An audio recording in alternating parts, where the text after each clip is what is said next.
Welcome to Wisdom of the Bible channel. The story of Noah's Ark has long been shared as a story of divine rescue, introducing a fresh start for humankind after a catastrophic event unleashed by the Creator. Chosen to endure the Great Flood, Noah and his family escaped the raging waters that claimed the rest of humanity. Yet there is a detail infrequently discussed within this account: the women who sailed on the ark. Who were the spouses of Shem, Ham, and Japheth? What was Noah's wife's real identity? Moreover, what truly befell them before, throughout, and after the flood? The scriptures acknowledge their presence, but only in a cryptic manner, withholding their names and backstories. Why were these women left out of the Chronicles? Were they merely their husbands' companions, or did they serve a larger, perhaps hidden, purpose? Is there a secret submerged beneath the floodwaters that was never unveiled? Here, we will plunge into this mystery and explore what few have dared to investigate. The discoveries we uncover could drastically alter your perception of the flood narrative and Noah's Ark. Let us proceed by delving deeper into hidden aspects that have long been overlooked. Prepare yourself for a path brimming with riddles and veiled insights.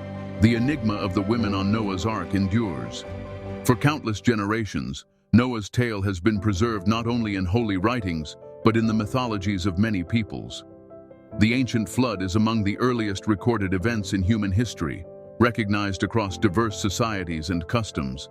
Still, the familiar account typically centers on the overwhelming waters and the ark's survival. But suppose there is a vital aspect that many hesitate to examine. Instead of re-examining the deluge itself, we will focus on a puzzle cloaked in obscurity. Who exactly were the wives on Noah's Ark? We know Noah did not travel by himself. Holy accounts assert that Shem, Ham, and Japheth each had a wife. Naturally, Noah was also wed. On this point, Genesis presents a puzzling silence. Scripture notes these women but withholds their names. Who were they? What was their lineage? What befell them once the flood subsided? While the mainstream narrative remains silent, overlooked records and lesser-known writings might illuminate their story. Here, we will explore ancient Semitic sources, the Book of Jubilees, and Jewish lore to uncover both known and concealed truths about Noah's female companions. Prepare to unearth a neglected dimension of the flood narrative, one that may transform our perspective on one of humanity's most significant sagas. This legendary deluge is among the earliest and most influential tales in our collective memory. Noah and his household were selected to endure the Earth's devastation, safeguarding our species' survival. Yet among those on the ark, some have remained voiceless through time. These wives, why were they omitted from the recognized record? We know Noah, his spouse, and their 3 sons, Shem, Ham, and Japheth, boarded the ark with their spouses. Genesis itself verifies this detail. In chapter 6, verse 18, God declares, "But I will establish my covenant with you, and you will enter the ark, you, your sons, your wife, and your sons' wives." Their presence cannot be denied, yet their identities, backgrounds, and destinies remain obscure. Why did sacred writings opt to omit specifics about them? What critical function did these wives serve in re-establishing life after the deluge? Within certain traditions, including texts like the Book of Tobias from around 225 BCE, Noah's wife is portrayed as a relative of his, possibly descending from Seth, Adam's righteous son. This perspective suggests Noah preserved an unbroken line within his household. Still, the stories of his sons' wives might differ. Herein rests one of the most significant debates surrounding this tale. Could Noah's daughters-in-law have come from Seth's lineage or from Cain's? If they were of Seth, it would bolster the notion that only the virtuous survived. However, if they descended from Cain, humanity's post-flood lineage would carry traces of that ancient wrongdoing. This enigma endures, kindling discussions and conjectures across the ages. Even the New Testament alludes to these women indirectly. In 1 Peter 3, verse 20, it is written that 8 souls were saved by water, confirming their inclusion on the ark, but again withholding their identities. Is this exclusion simply incidental? Or does it conceal a more profound mystery beneath the floodwaters? By delving into time-honored sources and overlooked writings, we can start to unearth the stories of these women who aided in repopulating the world, yet remained largely unseen. Although Noah's flood account is familiar, certain details linger unspoken between the lines.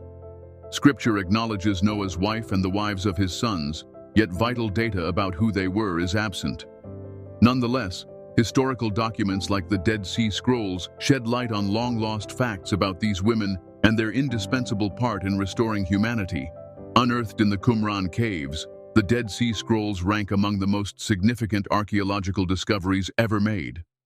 Within these scrolls are manuscripts that enrich standard biblical accounts, including the work known as the Little Genesis, or the Apocryphal Genesis.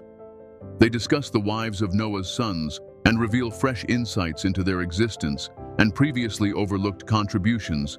These documents emphasize the safeguarding of antediluvian beliefs and customs. They indicate that the women aboard the ark were far more than companions and caregivers. They were protectors of sacred lore. They carried forth the knowledge predating the deluge, guaranteeing that emerging generations would maintain ties to earlier wisdom. This insight reshapes how we interpret the aftermath of the flood. It involved not only replenishing the planet with life, but also reviving the spiritual heritage nearly wiped out by the waters. The Book of Jubilees, among the earliest sources naming Noah's wife, refers to her as Emzara. Though unfamiliar to most, this name holds significant importance in the Semitic legacy. Dating between the 3rd and 2nd century BCE, this work is deemed canonical by certain groups, including the Ethiopian Jews and the Ethiopian Orthodox Church. Within its pages, the spouses of Noah's sons are not merely supporting characters, they are pivotal to rebuilding civilization. Strikingly, the Book of Jubilees portrays Emzara as more than Noah's spouse. She is integral to preserving the holy bloodline. Her extended lifespan likewise stands out. Noah reportedly lived 950 years, yet Emzara is said to have reached at least 900. Thus, she emerges as a true matriarch of the world after the flood, akin to a renewed Eve tasked with replenishing the earth. Additionally, ancient Jewish customs present varied traditions regarding Noah's spouse. Certain sources call her Nama, while others hold that she was Emzara, yet the earliest reference emerges in the Dead Sea Scrolls, where Emzara is explicitly named as Noah's wife. The Book of Jubilees, from around 300 BCE to 160 BCE, and accepted by communities like the Ethiopian Orthodox Church and Beta Israel, affirms this perspective. Rabbinic sources, Midrash and Talmud, do not dwell heavily on Noah's wives and their offspring, yet they provide insights into their ancestry and part in forming post-flood nations. Some viewpoints even hold that these wives were not mere partners, but central figures in rebuilding society. In accounts that identify Nama as Noah's spouse, she is portrayed as exceptionally beautiful and virtuous, symbolizing life's resurgence following catastrophe. Her enigmatic character prompts further inquiry into how the patriarch's wives may have safeguarded ancestral wisdom and customs once the flood subsided. Continuing with the subject of Shem, Ham, and Japheth's spouses, we begin with Shem's partner. The Book of Jubilees identifies her as Tzedketelabab, revered as the foremother of the Semitic peoples. Though their personal stories remain obscure, these women were pivotal to restoring the human family. They served as the first mothers of a renewed world, entrusted with perpetuating their bloodlines and shaping future societies. They each bore the duty of cultural revival, navigating an environment wholly altered by the deluge. Tzedketelabab, Shem's wife, is deemed the ancestor of Arabs, Syrians, and Jews, who trace their heritage to her. Given the era she belonged to, it appears she may have endured for centuries after the flood. Some believe her lifespan matched Shem's, estimated at about 600 years. Turning to Ham's spouse, the Book of Jubilees calls her Neltamach. She too is believed to have reached roughly 600 years, displaying extraordinary longevity for someone of that era. Regarded as the forebear of multiple African peoples, among them Ethiopians and Sudanese, Neltamach's lineage persists in modern populations. She bore Cush, Mizraim, Put, and Canaan, Ham's children who established numerous notable cultures.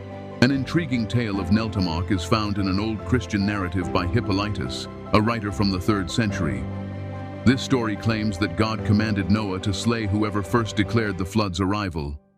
As Neltamach was baking bread, a sudden surge of water erupted from her oven, spoiling her dough. Panicked, she cried out that the deluge had begun. Consequently, God lifted the decree, sparing Noah from having to harm his daughter-in-law and guaranteeing Neltamok's survival. Turning next to Japheth's wife, the Book of Jubilees identifies her as Adataneses. In the realm of apocryphal literature, the Book of Jubilees holds distinction as an extended version of Genesis.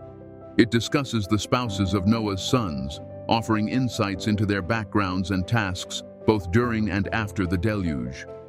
Within this narrative, Adataneses is portrayed as vital to shaping the post-flood community.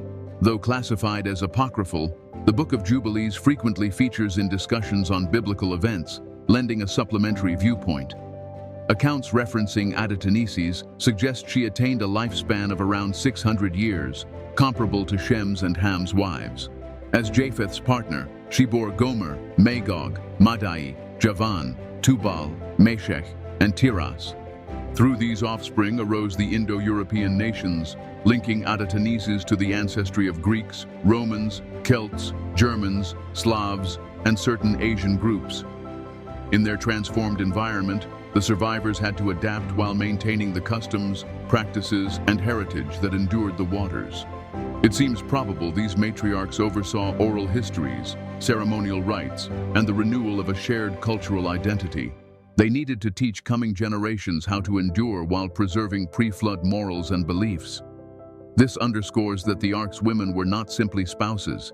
Instead, they were instrumental in reconstructing society, influencing humankind's trajectory, and ensuring life's ongoing presence. Examining these trials reveals a richer, more intricate view of the women's part in the flood story.